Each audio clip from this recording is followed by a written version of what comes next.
नमस्कार, आप देख रहे हैं न्यूज नेशन वॉइस। खबर देवरिया से। अखिलेश यादव ने जनसभा को किया संबोधित, बीजेपी पर साधा निशाना। देवरिया जनपद के महुआनी चौराहे पर जनसभा को संबोधित करते हुए सपा प्रमुख अखिलेश यादव ने भाजपा सरकार पर जमकर निशाना साधा। जनसभा को संबोधित करते हुए अखिलेश यादव ने कहा कि भाजपा सरकार जनता को बेवकूफ बना रही है।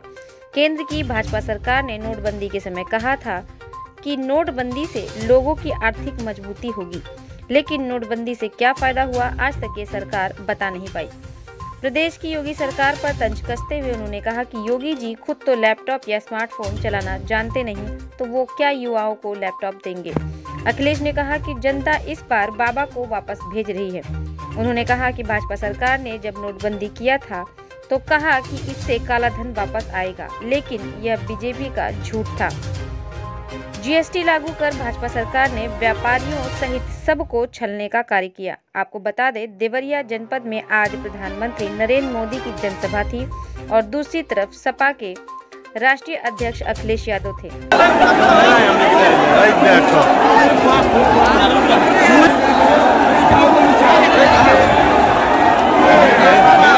दोनों सभाओं से कितना फर्क था। एक तरफ शालीनता थी तो दूसरी तरफ हुड़दंग मचा था। एक तरफ देशभक्ति के गाने पर लोग नाच रहे थे तो दूसरी तरफ मंच पर लोग चढ़ने का प्रयास कर रहे थे। यह फर्क था दोनों सपा और बीजेपी के कार्यक्रम का। अखिलेश ने कहा कि बाबा कहते हैं कि हम 12 बजे सोकर उठते हैं। आजकल हम उनके घर पर नजर रखे हुए हैं। हमारे घर और उनके घर की एक ही दीवार है। मुझे वहां से धुआं उठता दिखाई देता है। कुछ अधिकारी बता रहे थे कि जब से उन्हें सूचना मिली है कि 4 चरणों में सफाया हो चुका है, तब से बाबा रात को भी उठकर धुआं मांग रहे हैं। अखिलेश ने भीड़ से पूछा कि बाबा जी ने जो लैपटॉप बांटे थे वह आपको मिले कि नहीं। अरे वह क्या देंगे जब उन्हें खुद ही चलाना नहीं आता। बाबा के घर में पुताई वाला जाकर धुआं वाली जगह पर पुताई कर रहे हैं। देवरिया से नदीम खान की रिपोर्ट। कम से कम हमारे साथियों को बीजेपी से कुछ सीखना चाहिए। अभी कोरोना नहीं है, वहाँ आदमी भी नहीं है, लेकिन पता नहीं कोरोना में जो समझौता कुर्सियां दूर रखी हुई है, जो 2 गज की दूरी, सब भर गए होते। अब तो कोरोना भी नहीं है, बीमारी भी नहीं है, तब भी हमारे और आपके बीच में दूरी होनी चाहिए। बीजेपी के लोग कमाल के हैं कि अपनी कुर्सी भी बीमारी की वजह से 2 गज से ज्यादा दूरी में रख रहे हैं। अभी मैं देख के आया हूं, उनकी सभा में 2 गज से ज्यादा की दूरी पर कुर्सियां रखी हुई हैं। और इस सभा में मैं देख रहा हूं, इतने करीब में लोग खड़े हैं कि हवा भी नहीं आ सकती है।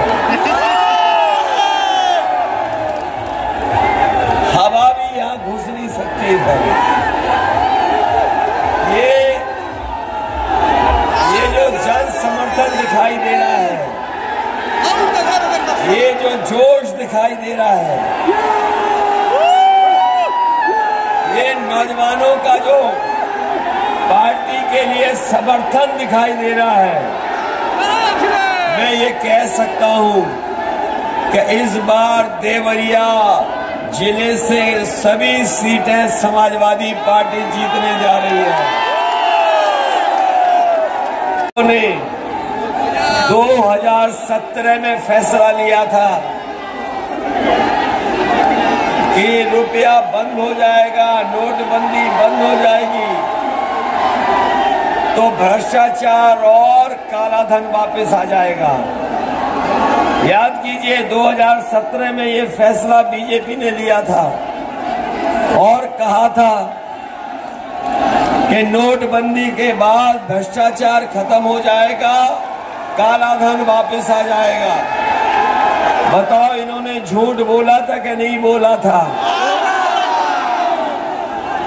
हमारे व्यापारियों को याद होगा थी उस समय रात के 12 बजे जीएसटी लागू करने का काम हुआ था और उन्होंने भरोसा दिलाया था कि जीएसटी लागू हो जाने के बाद रोजगार मिलेंगे, कारोबार बढ़ेगा, उद्योग लगेंगे, व्यापार को करने में आसानी होगी। मैं आपसे जानना चाहता हूं, जीएसटी लागू हो गई, क्या आपको नौकरी और रोजगार मिल गए? याद है बीजेपी ने कहा था कि हवाई चप्पल में चलने वाला हवाई जहाज में चलेगा। याद है कि नहीं याद है? और आपको वो भी याद होगा कि बीजेपी के लोगों ने कहा कि उनकी सरकार बना दो, ऐसे फैसले लिए जाएंगे जिससे हमारे किसानों की आय दोगुनी हो जाएगी। बताओ किसान भाइयों, किसी की भी आय दोगुनी हो गई हो तो बता दो। किया कि नहीं किया? ये बीएड टेट वाले लोग 5 साल से इंतजार कर रहे हो कि नहीं कर रहे हो? मैं पीछे भी देख रहा हूं, शिक्षा मित्र भी होंगे, बीपीएड वाले भी होंगे, ये अनुदेशक भी दिखाई दे रहे हैं, रोजगार सेवक भी होंगे।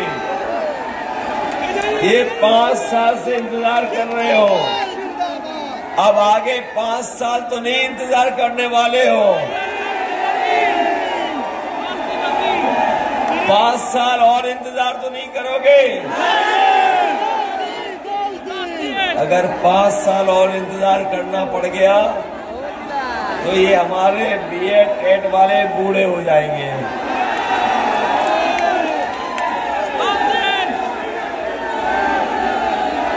इसलिए साथियों, मैं आपसे आज निवेदन और अपील करने आया हूं कि जो उत्तर प्रदेश का चुनाव होने जा रहा है, ये चुनाव कोई छोटा मोटा चुनाव नहीं है।